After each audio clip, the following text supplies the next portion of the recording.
Some quick clarification before we get started. This is an overall review of the Disney canon Star Wars Clone Wars animated TV show. In this review, I will be including the original 2008 movie, the first 6 seasons that ran from 2008 to 2014, and the final 7th season, which was released this year.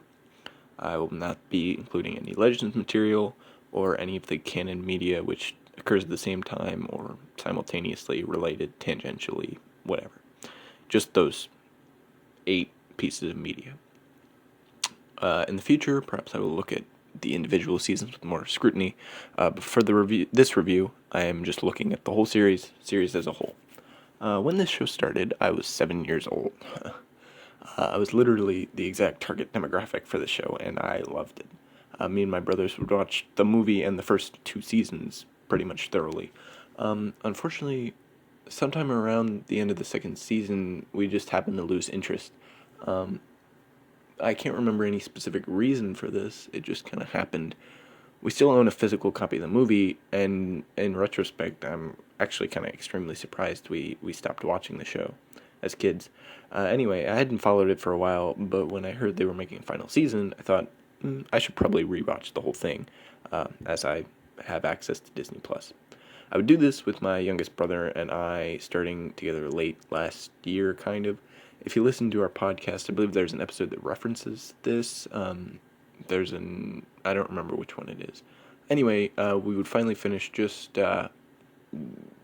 around last 2 weeks ago now. To that extent, I'm going to review the entire series as a whole, with sort of an emphasis on how it changes through the years. Of course, some limited spoilers, especially for the final season. You cannot start talking about the show without talking about the movie. Unlike most TV shows, this series started with a movie instead of ending with one, and it shows. The movie is not great. The pacing is off, the characters are pretty campy, the plot has holes, and as a whole, it feels a bit forced. Really, this would probably have done better as a 3 to 4 part series to sort of start things off. At the very least, the pacing would be better. You can obviously tell when you watch it that the pacing is for a TV show. However, the movie does do some things that are kind of essential to the later success of the show. The first is providing a low point on the characters that the show is free to build on. Anakin and Ahsoka's relationship is quickly established to be campy and cheesy in this movie, and the baseline means that in the TV show they can make it better. And give it more substance. The second thing the movie does is provide a bunch of stuff the show can reference back to provide context. The movie kind of sacrifices plot and character for some world building, but it's really world placement, ensuring the audience knows that they're in the Star Wars world and adding stuff. The movie basically sacrifices itself in order to provide a lowest point the show can build off of. In some ways, the lack of this low point is why Star Wars Rebels wasn't received as well for its first season. When compared to the movie, the first season looks pretty great. Like, it's, like, actually good. Seasons 1 and 2 can kind of be combined due to this specific fact. A few things that make them different than the other seasons. The clones in the first 2 seasons are treated much more expendably than the other seasons. There's a greater focus on the actual war instead of the sort of things that are happening behind the scenes. In the first 2 seasons, the Separatists are all bad guys and the Jedi are all good guys. There's no extra side bad or good guys. Clones are shown getting killed a lot more gruesomely than in later seasons. Most of the clones are not really characters, except for when there's an episode without any Jedi. The Jedi always take center stage. It isn't until the 3rd season that we really get to see them share the spotlight together. Overall, however, the first 2 seasons are still pretty good. They provide plenty of characterization for the main characters and select clones. I kind of wish the bad guys had more character, but they get that in later seasons, so I can't complain too much. All the fights are epic. There are space battles, 1v1 lightsaber duels, planetary battles. They're all well done. The first 2 seasons are still pretty good. They just don't and really can't afford to take the same risks the later seasons did. If they did try to do what the later seasons did, it wouldn't have worked as well and could have even killed the show, in my opinion. The first 2 seasons provide essential sort of on-board stuff for the greatness of the later seasons. Seasons 3 through 5 are the essential core seasons. That's where the show really hits its stride, and with consistently deep, interesting episodes, thoroughly good character development across the episodes, and just more interesting episodes in general. They tackle some theoretically big issues, like war, neutrality, pacifism, war profiteering, ethical politics, ethical warfare, how the Jedi are peacekeepers technically. The Jedi and clone characters get more developed and interesting, and the bad guys get way more interesting. Maul is reintroduced. Ventress actually gets to be a character, and a ton of side characters added. A lot of the enemies in the seasons are not actually droids or separatists anymore, which is extremely welcome change. Ahsoka cements her place as the main character, and then leaves at the end of season 5. Anakin continues his path, and Obi-Wan gets a girlfriend, Satine. In these seasons, a plethora of interesting side characters are introduced who basically are up to return in any Disney official Star Wars material, aside from a few who die.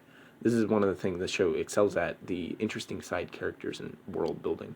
The show really makes it feel like there's a whole universe of interesting people out there, something that the Lucas movies did really well, but the Disney trilogy, in my opinion, has kind of failed at. Anyway, after this 5th season, this show got kind of messed up due to the Disney buying them out, leading to a 6th season, which was only half as much and was kind of an ending. They'd planned... I'll talk about that next. The 6th season was originally intended to be the final one, as they had to wrap things up before... for Disney to sort of go over everything. To that extent, they basically focus on getting all the important stuff out of the way. They focus on the Warhouse close to ending, the Republic is winning, and it seems to be only a matter of time until the Separatists lose. Palpatine gathers more power, and the Jedi are trying to basically find him.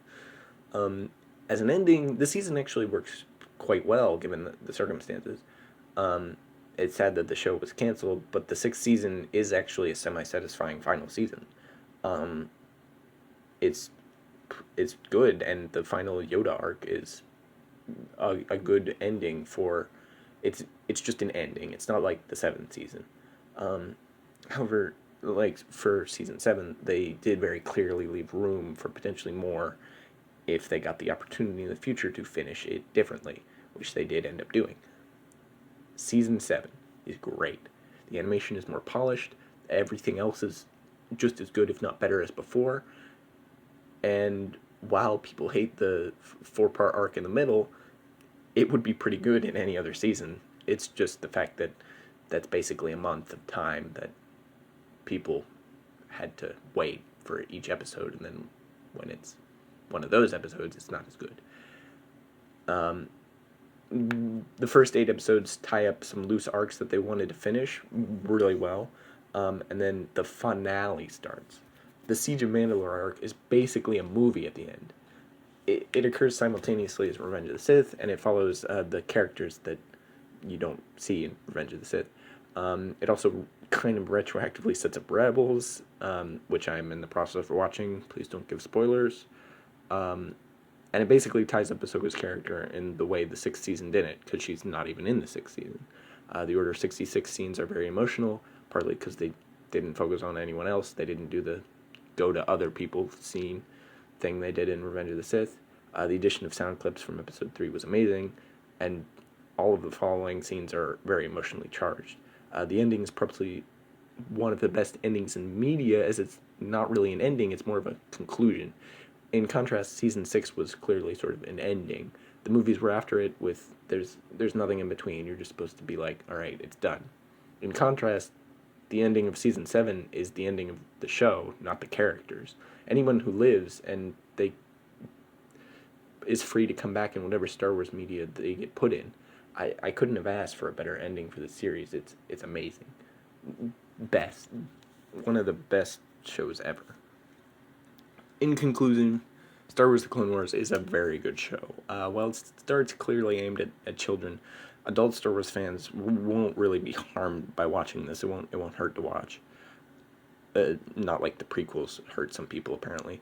The main problem is that it is just so much of the show. There's tons of content here, and a lot of it feels a little bit fillery. If they wanted, they could probably condense the important character development to half as many seasons, but the show isn't inherently harmed by its size. It can just be daunting to try to watch all of it. If you have a lot of time on your hands, I would strongly suggest this show. If you don't have as much time, then probably The Mandalorian is a better Star Wars related choice. I give The Clone Wars as a whole a 0.982 out of 1. Good show. And the semi-sequel, Rebels, is also okay. I just finished the first season, so expect a sort of, hopefully, shorter review of that soon. This review isn't as long as I expected, but the Clone Wars, this video should do good. The Clone Wars is amazing, and I love this show. It's great.